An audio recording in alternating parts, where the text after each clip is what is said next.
Hello, I'm Liz Lumley of Finextra, and I'm here at Deutsche Bank, and today I'm speaking to Dean Sposito. So transaction banking has been seen as a really stable business over the last couple of years, but what's the current state of the industry currently? Okay, thanks, Liz. I think it's probably a two sides of the coin answer, because on the one hand, if we look at transaction banking over the years, it's really been at the heart of the banking franchise. So if I think really back to even client or banking apprenticeships, what do you go through? First, you start with credit, right? Understanding credit, payments, trade, letters of credit, documentary collections, guarantees. That is really transaction banking at the core.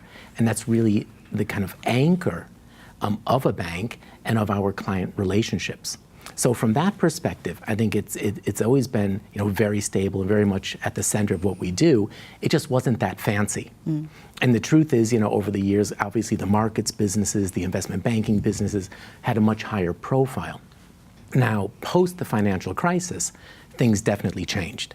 And transaction banking came back into the sweet spot for banks because of the stable earnings, the sustainability, the solid revenues that come through, high price to earnings multiples. There are a lot of low cost income ratios.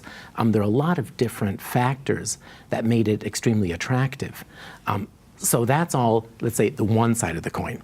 Very positive, back in the sweet spot. It's a good thing to do. Especially compared to investment banking. Yeah.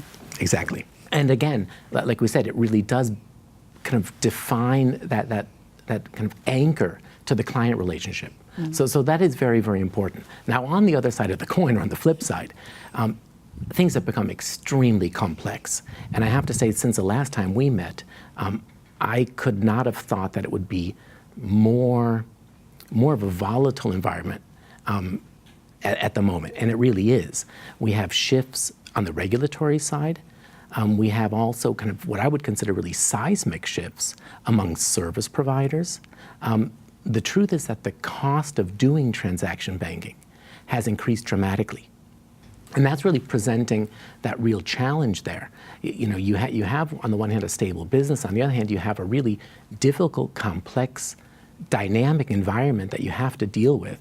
And you have to try to weigh that out and see where really are you fitting in with your client? Where is the business case now?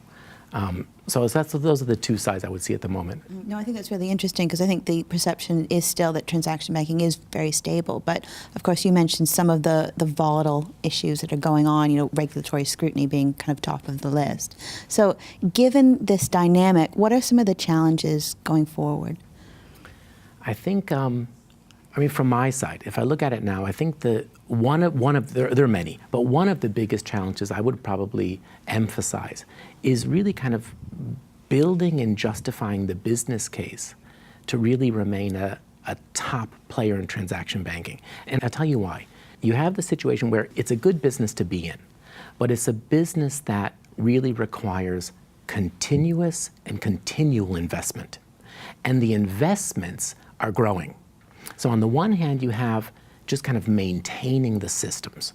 If we wanted to maybe pull in an analogy, we could look at it, an airplane, for instance.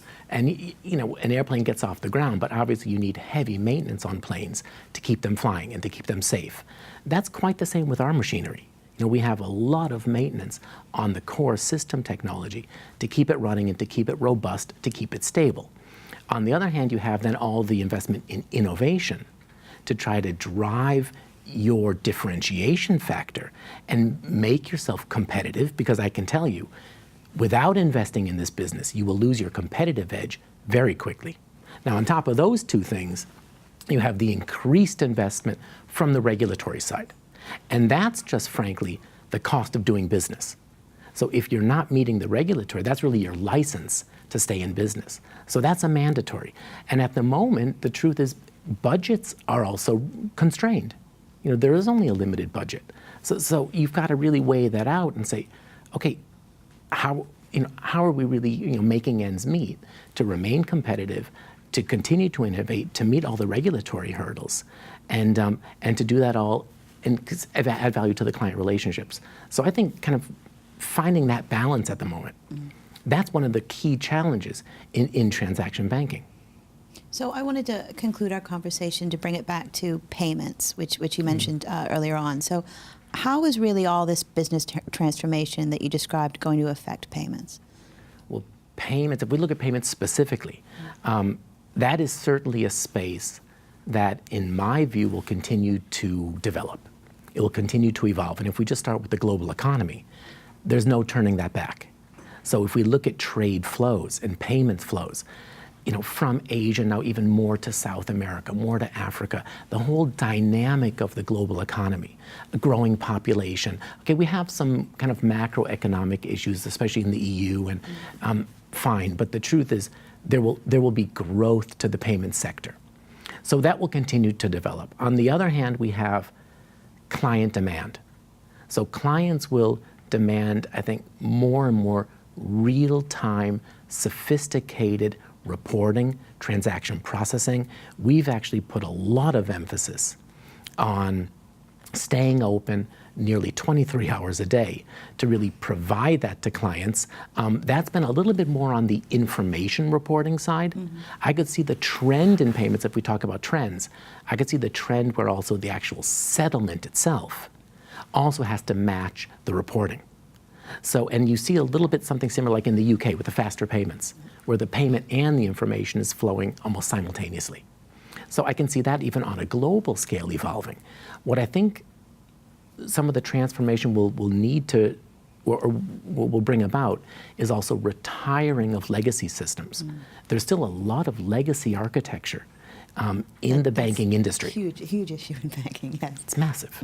It's really massive. And if you compare it really with technology industries, that needs to be retired. We need to go into new architectures, more modular, but it has to be extremely resilient, extremely scalable, right? Very stable. And it has to be, I like this kind of word modular, that you can actually make also innovation quickly. Of course, these systems, Liz, have to be very high SDP, very low. You want them running very efficiently, and that's kind of the transformation I see. The one thing I would probably add to that would be, I guess it'd be remiss of me not to mention some of the alternative payment providers, because you hear about that now quite a bit. A lot. Right, and I do think at the moment that is certainly something we in the banking industry have to take very seriously, have to look at very carefully, because we need to remain relevant and to our clients. Those players don't have legacy systems to retire, like banks do. Very valid point. Very, very valid point. Now, the only thing I would probably add to that is we also have, we spoke quite a bit about the regulatory environment. We also have there, I would say, an unlevel playing field. So we are regulated and scrutinized very, very, very highly, which is a good thing. But not in the non-bank provider or the kind of shadow banking industries, you don't have the same level of regulation or the same level of oversight. So that could be an interesting kind of I think transformation that's changing as well. very soon. I mean, The Economist has a whole their cover stories on shadow banking this week. Yes, correct. Yeah, that's actually very good articles. But that could be an issue, because there, if that does change, that would be a question then probably less to me, but more to someone from that area, is to what will your business case look like? What will your business model look like if you really also have to fulfill all the regulatory oversight and all the regulatory requirements that the core banks do? That's great, Dean, as always. Thank you very much. Thank you. It's a pleasure.